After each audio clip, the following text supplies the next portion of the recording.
त्याच्यात मी 2 चमचे दही टाकत आहे.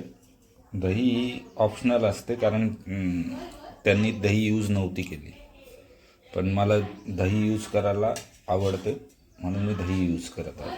2 चमचे मी दही टाकत आहे याच्यामध्ये.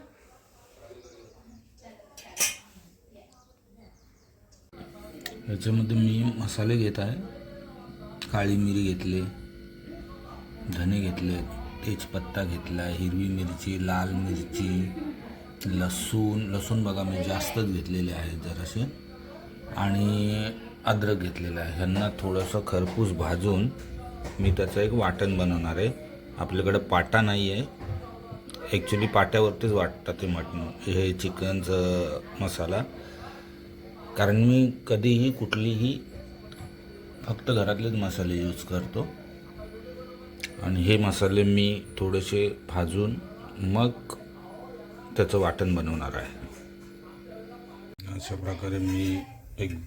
प्रकारे मी एकदम मंद गॅसवरती हे मी थोडंसं गरम करून घेत आहे, कारण त्याचे जे मसाल्यांचा स्वाद आहे किंवा जो सुगंध आहे तो बाहेर निघून यायला पाहिजे.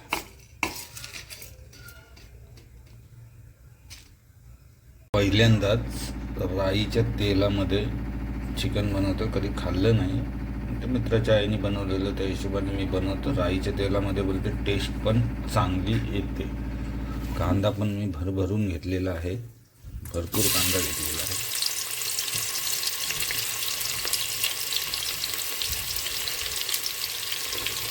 हा कांदा शिजेपर्यंत केल्यानंतर मग आपण बघू. आता मी चिकन पण टाकून घेतलेलं आहे.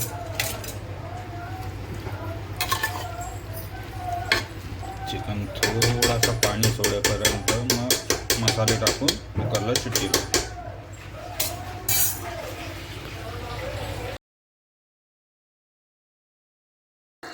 अभी ये चिकन बन रहा है. सुगंधित वास यायला लागलेला आहे. राईचा वास अजिबात नाही येते. बनवून झालेलं रेडी आहे. Giving to serve. Okay, thank you for watching.